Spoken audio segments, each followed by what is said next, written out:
Jó napot kívánok, tisztelt Hölgyeim és Uraim! Tisztelt Bíboros úr, püspök urak, köztársasági elnök úr, tisztelt miniszterelnök urak és miniszterek! Nagyszerű, hogy ismét harmadszor vagyunk együtt. Köszönet a szervezőknek, hiszen ők a lelke mindennek. Külön meg kell említenem Demény Pál professzorat, aki itt van a körünkben, és aki ennek a konferencia sorozatnak az elindítója, és mentora volt, és maradt mind a mai napig. Tisztelt Hölgyeim és Uraim! Vannak különleges vendégeink, elnökök és miniszterelnökök fontos országokból. Külön köszöntöm Ausztrália volt miniszterelnökét. Ausztráliát mi részben az ő kemény politikájának köszönhetően mintaországként tisztelünk. Külön tiszteljük a bátor, egyenes és angol száz következetességet, amit a migráció és az ausztrál nemzet megvédésének ügyében mutatnak. Köszönjük, hogy eljött hozzánk.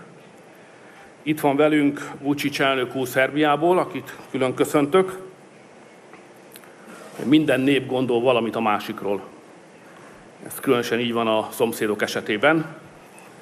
Mi magyarok például azt szoktuk gondolni a szlávokról úgy általában, hogy a szlávoknak nagy szívük van.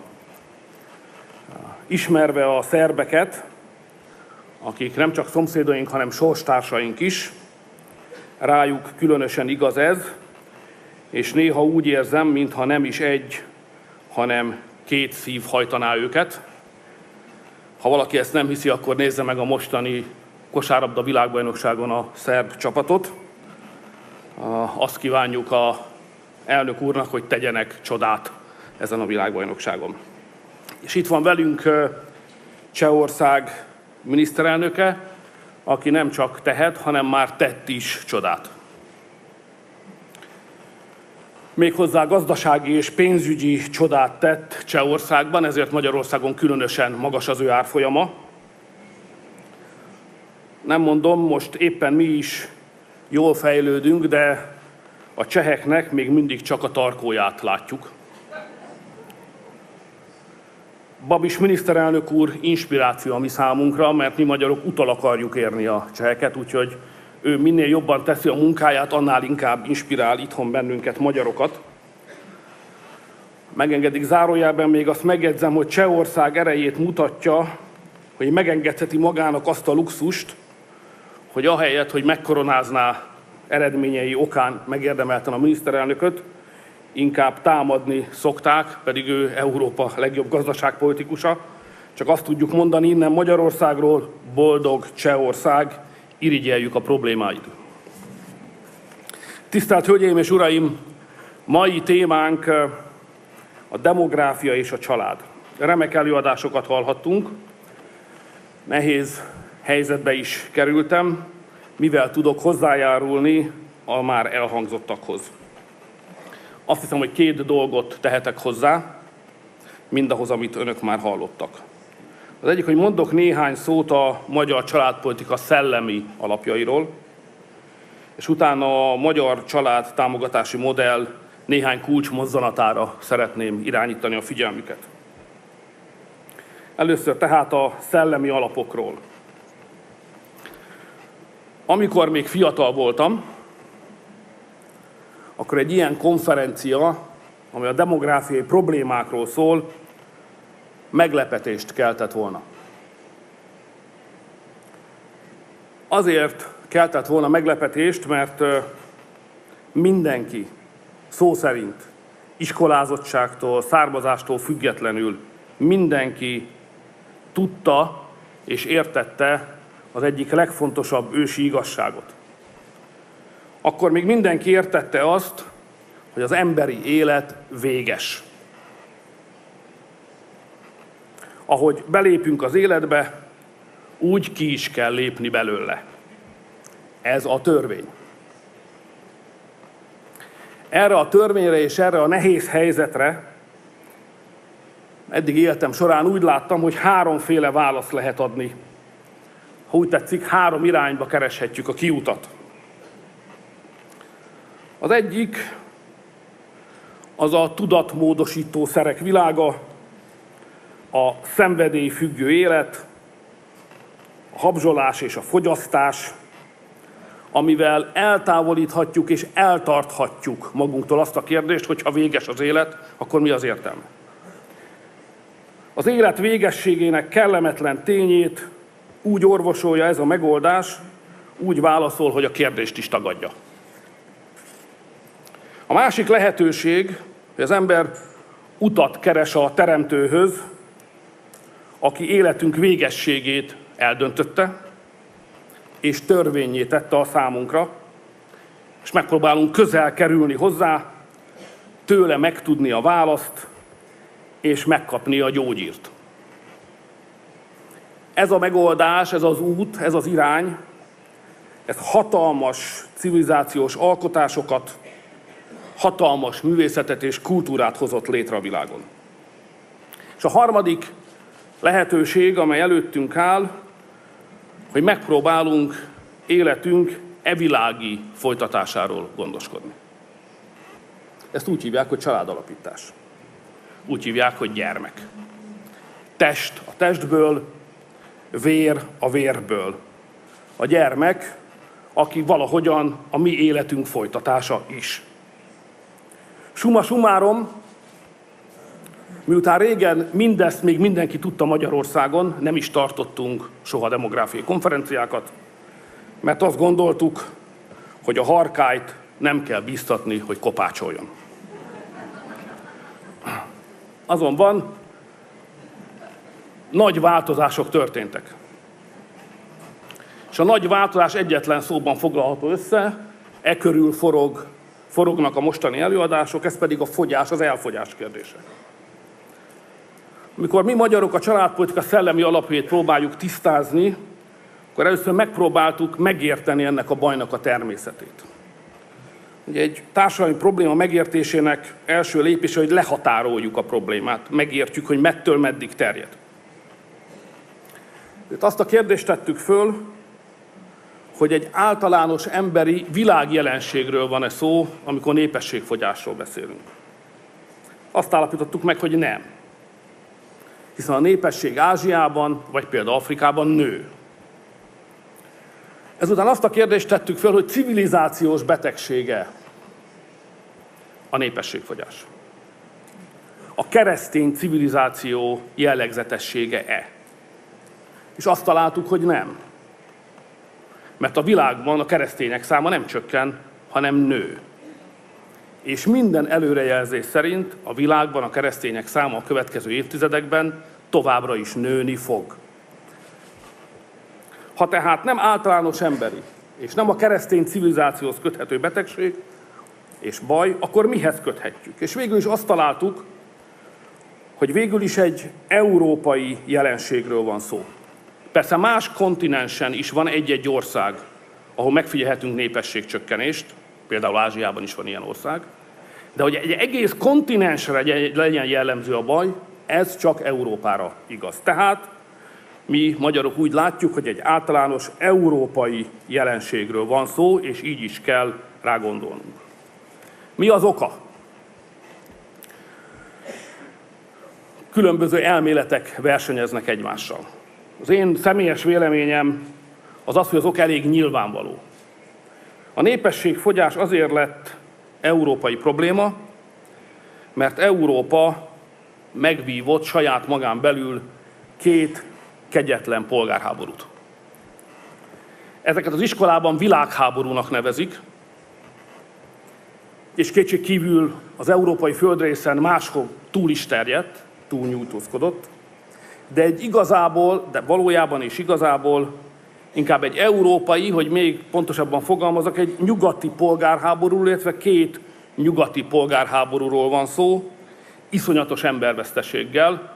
A kalkulációk különbözőek, de ha összeadom a 2 világháború európai és amerikai veszteségét, ebben nincs benne az amerikaiak által ázsiai frontokon elvesztett embereknek a száma, csak az európai konfliktusban, akkor a 2 világháborúban kb. 50 millió embert veszítettünk el.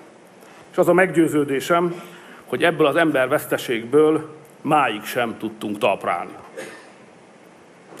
Miután egy természetellenes helyzet, két világháború, illetve két európai polgárháború a gyökere a bajnak, amiben vagyunk, ezért nem természetes, hanem rendkívüli esemény, ezért nincs mese a politikának egy ilyen érzékeny kérdésben, mint a demográfia, szerepet kell vállalni. Ha nem politikai konfliktusok és háborúk okozták volna a népességfogyást, akkor lehet, hogy a kormányzatoknak óvatosabban kéne demográfiával foglalkozni, hiszen ez mégiscsak rendkívül érzékeny terület. De miután maga a politika idézte elő a bajt, az államvezetések idézték elő a bajt a két világháborúval, illetve európai polgárháborúval, ezért helyreütni, kijavítani sem lehet ezeket a problémákat erőteljes állami szerepvállalás nélkül. Ezért Magyarország és Magyarország kormánya úgy döntött, hogy nekünk egy erőteljes demográfiai politikát kell folytatni, ez államcél és kormányzati feladat. Amikor a családpolitikánk elvi alapjairól beszélünk, akkor persze két ellenérvet mindenképp le kell győznünk kiinduló pontként. Erről már Ausztráliából érkezett vendégünk, a miniszterelnök úr már beszélt. Az első a migráció. Azt az érvet mindenképpen el kell magunktól hárítani, hogy globális méretekben a migráció képes megoldani az európai népességfogyást. Mert ha ezt elfogadjuk, akkor nincs teendő. Ha azonban nem fogadjuk el, akkor van. És miután, ha Európát nem az európaiak fogják benépesíteni a jövőben, és mi ezt a tényt elfogadjuk, természetesnek vesszük, akkor tulajdonképpen hozzájárulunk egy lakosságcseréhez, hozzájárulunk ahhoz a folyamathoz, hogy az európai lakosságot kicserélik. Nem tartozik a mostani beszélgetésünk tárgyához, de szerintem erre építenek Európában politikákat, tehát vannak politikai erők, akik lakosságcserét akarnak különböző megfontolásokból, részben haszonelvű politikai, részben ideológiai megfontolásból, de ennek a tárgyalása már nem témája a mai konferenciának. Minden esetre határozottan ki kell mondanunk, hogy ha demográfia politikát akarunk csinálni, akkor a migrációs megoldást érdemes magunktól távol tartani. A második szintén Talbot miniszterelnök úr utalt rá, ez egy zöld érvelés, újszerű, engem is csak a napokban vágott melbe, hogy lehet úgy gondolkodni a gyerekekről meg az életről, hogy azt szembeállítjuk a természettel, és azt mondjuk, hogy a Föld akkor járna jobban, hogyha kevesebb gyermek születne. Lehetne érvelni ez ellen, de azt javaslom, hogy inkább ezt tekintsük egész egyszerűen esztelenségnek, és így utasítsuk el. És annyit mondjunk mindösszesen, hogy a teremtés rendje szerint az ökoszisztémának, amit meg akarnak védeni a gyerekekkel szembe, az ökoszisztémának a teremtés rendje szerint az ember is része. Nem az ellenfele, hanem a része. Ezért nem szembe kell fordítani a kettőt egymással, hanem értelmesen kell kijelölni az egyre növekvő számú emberiség helyét ebben az ökoszisztémában. Ez a helyes megközelítés, és nem pedig a természet szembefordítása az emberi élettel. És amikor a szellemi alapjairól beszélünk a magyar családpolitikának, még két pozitív dolgot szeretnék mondani. Az egyik, hogy a magyar meggyőződés szerint minden gyermeknek joga van apához és anyához, tehát amikor családról beszélünk és családtámogatásról, akkor mi a hagyományos családokat támogatjuk, a hagyományos családmodellt védjük. És másfelől nemzeti keretekben is gondolkodunk, mert azt gondoljuk, hogy a család és a gyermek nem más, mint a nemzeti közösség biológiai újratermelésének előföltétele.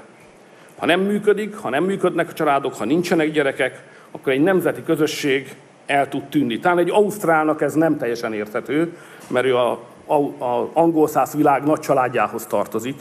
Egy német se érteni, hogy lehetne már eltűnni a földről. De egy cseh, egy szerb, vagy egy magyar méretű nemzeti közösség számára matematikailag nem olyan nehéz belátni, hogy rossz demográfiai tendenciák mellett előbb-utóbb lesz egy utolsó ember, akinek el kell kapcsolni a villanyt. Vagyis el lehet fogyni.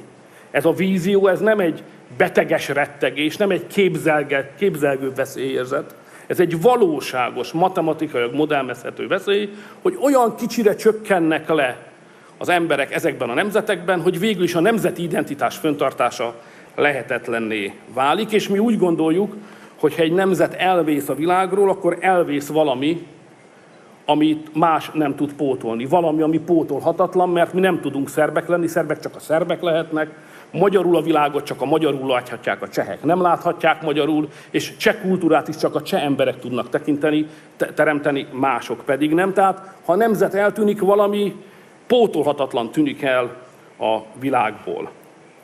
Ezt a maga szép nyelvén Arany János is elmondta, ezért a magyar családpolitika szellemi alapjai között szerepel az a két verssor, ami úgy hangzik, hogy ha minket elfú az idők zivatarja, nem lesz az Istennek soha több magyarja.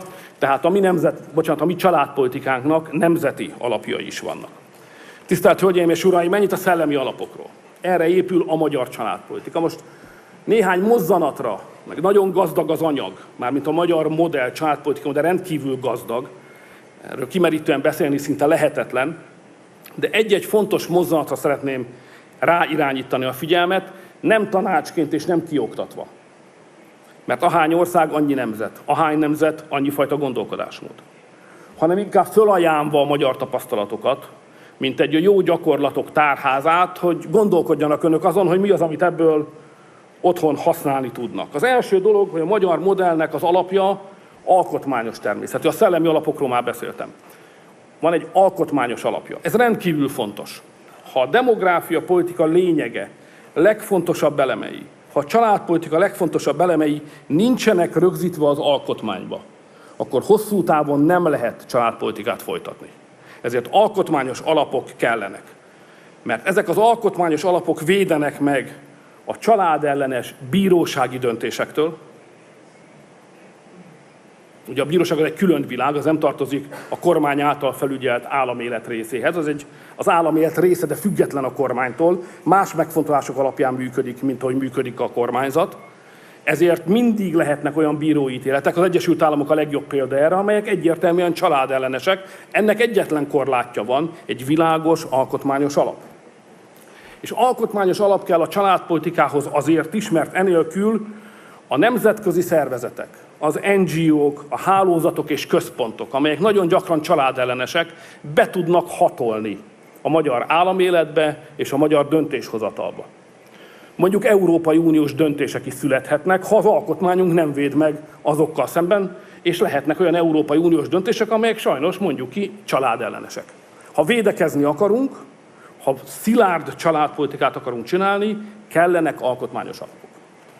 A második mozzanat, amire szeretném az önök figyelmét irányítani, az az, hogy a jó családpolitikához kellenek gazdasági alapok is. Lehet, hogy a világ más részein nem, de ahogy én látom és értem az európai civilizáció mostani helyzetét, azt kell mondanom, hogy Európában a sikeres családpolitikához pénz is kell. Pénz nélkül a rossz tendenciákat nem tudjuk megfordítani. Tetszik ez nekünk, vagy sem, ez a tapasztalatom. Ezért van az, hogy Magyarországon 10 év alatt 2-szeresére növeltük a családoknak juttatott költségvetési támogatást. Fontos, hogy amikor a gazdasági alapról beszélünk, akkor családpolitikailag is megértsük, hogy milyen fontos a biztos és stabil pénzügyi helyzet. Itt ismét megemelem a kalpomat Babis úr előtt. Ugyanis a családpolitikának az alapja a bizalom.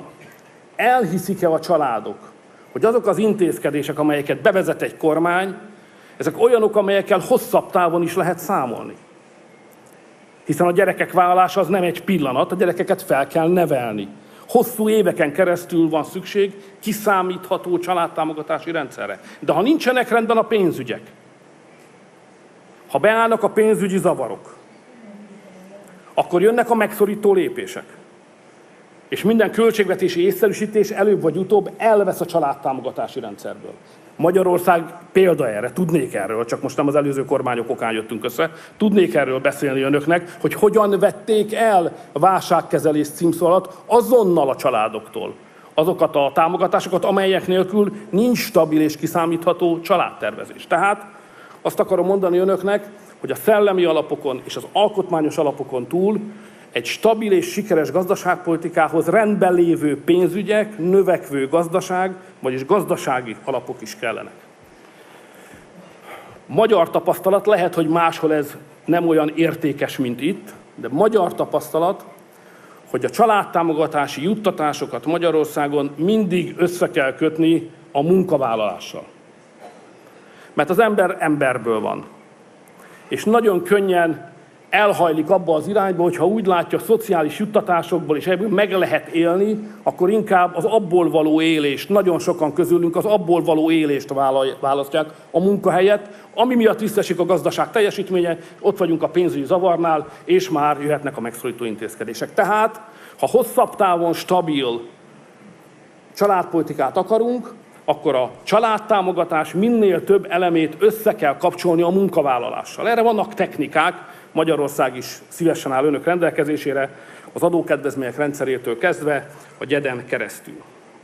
Hasonlóképpen fontosnak tartjuk mi, hogy a gyerekeknek nyújtott támogatást össze kell kapcsolni a szülői kötelességek teljesítésével. Ha a szülő nem teljesíti a kötelességét, nem kaphat a gyermekek után központi támogatást. Ha például Magyarországon a gyerek iskoláskorú, és a szülő nem küldi el az iskolába, akkor nem várhatja, hogy családi pótlékot fog kapni. Tehát a teljesítményhez való odakötése, összekapcsolása értelmes és emberséges módon szintén fontos eleme a családpolitikánknak. Hasonlóképpen mi arra jutottunk, hogy a családpolitikánknak fontos eleme, hogy a óvodai ellátást, óvodai gondoskodást 3 éves kortól elérhetővé és kötelezővé tegyük a gyerekeknek, ami alól persze lehet fölmentést kérni. De Magyarország egy olyan ország, ahol a közoktatása és a köznevelése a gyermekeknek valójában 3, esetleg 4 éves kortól kezdődik. És az óvodát nem gyermekmegőrzőként értelmezzük, hanem a gyerek fölkészítéseként a későbbi iskolás évekre. Ennyivel meg is hosszabbítottuk tulajdonképpen a gyerekek társadalomba való beillesztését, fölkészítését és képzésének időszakát, és persze az óvodákhoz társulnak bölcsödék is. Magyarországon az a helyzet, hogy 2022-re nem lesz olyan igény bölcsödére, amit ne tudnánk bölcsödei férőhelyen kielégíteni. Ezeket már mind megcsináltuk, tisztelt Hölgyeim és Uraim, tisztelt Bíboros úr, tisztelt köztársasági elnök úr, de sajnos a fordulópontot még nem értük el. De sok mindent tettünk már, de még nem visszafordíthatatlan mindaz, ami történt. Az egy fontos kérdés, hogy hol van, kijelölhető-e egyáltalán az a pont, ahol azt mondhatjuk, hogy ha a családtámogatási rendszer ezt elérte, akkor innentől kezdve biztosan már amennyi a politikában ez a szó értelmes, majdnem biztosan eredményt is hoz majd. Vagyis több gyermek fog születni. Amit most mondok, az magyarországi tapasztalat, szerintem európai érvényű, azon túl talán nincs érvénye. De Európában szerintem az igazság, és Magyarországon biztosan, hogy akkor győztünk, hogyha egy olyan családtámogatási rendszert tudunk fölépíteni, hogy a gyermeket vállalók garantáltan jobb életszínvonalon élnek, mint ha ugyanezek az emberek nem vállaltak volna gyereket. Ez a fordulópont. Tehát, ha egy gyermek vállalása hozzájárul az életszínvonalod növeléséhez. Nem úgy, hogy majd mikor öreg leszel, akkor majd a gyermeket gondoskodik rólad, hanem itt és most, azonnal, mikor még gyermeket nevelő szülő vagy. Már azzal, hogy gyermeket vállaltál, már anyagilag előnyösebb helyzetbe vagy, mintha azt a döntést hoztad volna, hogy nem vállalsz gyermeket. Ezt a pontot keressük, ezt akarjuk elérni, itt fog átbillenni majd a magyar családtámogatási rendszer, de egyelőre még nem tartunk itt, ez még jó néhány év kitartó munkájára lesz szükségünk. Tisztelt Hölgyeim és Uraim, végezetül egy kérdésre szeretnék még válaszolni. Ez úgy hangzik, hogy sikerülhet-e egyáltalán. Hiszen bárkit megkérdezek Európában, mondjuk úgy, hogy a magas politikai szalonok világában, hogy amit mi csinálunk, az sikeres lehet-e? El lehet-e érni ebben a bizonyos termékenységi mutatóban a 2,1-et? Vagy ez lehetetlen? Akkor az elegáns európai szalonokban 10-ből 9-en azt mondják, hogy ez nem sikerülhet. És ha 10-ből 9-en mondják valamiről, hogy nem sikerülhet, akkor azon gondolkodni kell. 8 lehet, hogy kevés lenne, 5 biztosan, de a 9 az azért már sok. És nekünk is gondolkodni kell azon, hogy vajon nem lehetetlenre vállalkoztunk-e. Vajon sikerülhet-e egyáltalán elérni azt a célt, amit kitűztünk. Nem tudok erre exakt választ adni önöknek. Azt tudom mondani, hogy ezt a véleményt más területekről én már jól ismerem. Tehát azt a döntést hoztuk, hogy hazaküldjük-e az IMF-et, és azt mondtuk, hogy igen, akkor 10-ből 9 azt mondta, hogy nem sikerülhet. Amikor azt mondtuk, hogy a válságkezelésre be kell vonni a bankokat, és meg kell őket adóztatni, 10-ből 9 nem sikerülhet. Amikor rezsicsökkentést rendeltünk el, és a multikat megadóztattuk, azt mondták, nem sikerülhet. Amikor azt mondtuk, hogy egy arányos jövedelemadót fogunk bevezetni a kommunista kiáltványban bevezetett és előre beharangozott progresszív jövedelemadó helyett, azt mondták, és arról ott beszélnek először, azt mondták, hogy lehetetlen. Amikor azt mondtuk, hogy 10 év alatt létre fogunk hozni 1 millió munkahelyet, azt mondták, nem lehetséges. Amikor azt mondtuk, hogy mi meg fogjuk állítani a migránsokat a magyar államhatáron, akármennyien is jönnek, meg fogjuk őket állítani. Azt mondták, hogy nem lehetséges. Azt mondtuk, hogy kerítést fogunk építeni, amit nem lehet ledönteni. Azt mondták, hogy nem lehetséges. Tehát nem tudom a választ arra a kérdésre, hogy amit a demográfia ügyében célul tűztünk ki, azt lehetséges elérni. De azt tudom, hogy minden egyes fontos, a magyar nemzet számára fontos célt, amit kitűztünk, hiába mondta 10-ből 9, hogy nem lehetséges, végül mégiscsak elértük. Ez a valóság. Ráadásul a vendégeinknek mondom,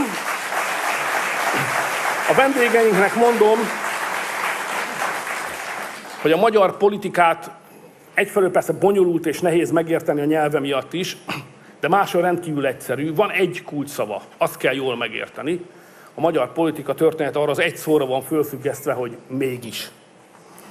A mégis azt jelenti idegen nyelven, hogy mindennek ellenére. Vagy ha kell, akkor az egész világgal szemben is megpróbáljuk, és aztán egy huszár bravúrral majd sikerül. Ez a magyar történelem megértésének egyik kulcs momentuma.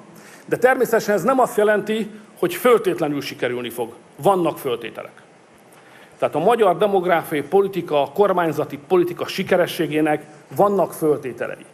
Biztosan nem tudom mindet beazonosítani, de van 3-4, amit igen. És azt tudom mondani, hogy azok kellenek ahhoz, hogy a magyar törekvések sikerre jussanak. Az első előföltétele a sikeres magyar demográfia politikának az az, hogy a kereszténységnek Európában vissza kell erősödnie. Ha Európában nem történik meg a kereszténység megerősödése, akkor magányos szigetként Magyarország aligha lesz képes eredményeket elérni. A második előföltétel, hogy legyenek társak. Egyedül nem megy. Most vannak társak. Itt van Vučić államelnök úr. Itt van Babis miniszterelnök úr. Vannak társak, Európában is vannak társak. Szurkolunk az osztrákoknak, és reméljük, hogy az olasz fölfordulás is úgy rendeződik, hogy az végül is nekünk jó legyen, és ott is társakat kapjunk. Kellenek társak Európában, egyedül ott sem fog menni. És abban is biztos vagyok, hogy miután gazdasági alapok kellenek, ezért előföltétele a sikeres családpolitikánknak, hogy a magyar nemzeti össztermék a következő időszakban, körülbelül 10 éves időtávban, 2030-ig minden évben legalább 2%-kal haladja meg az Európai Unió gazdasági növekedésének az átlagát. Ha 2%-kal meghaladja, az termel annyi forrást, amiből stabil pénzügyi alapokat és új elemekkel kibővített gazdaság és családpolitikát lehet finanszírozni. És végül a legfontosabb, utolsó, 4. előföltétel, sikerülhet, ha kitartunk. Hajrá! Köszönöm, hogy meghallgattak.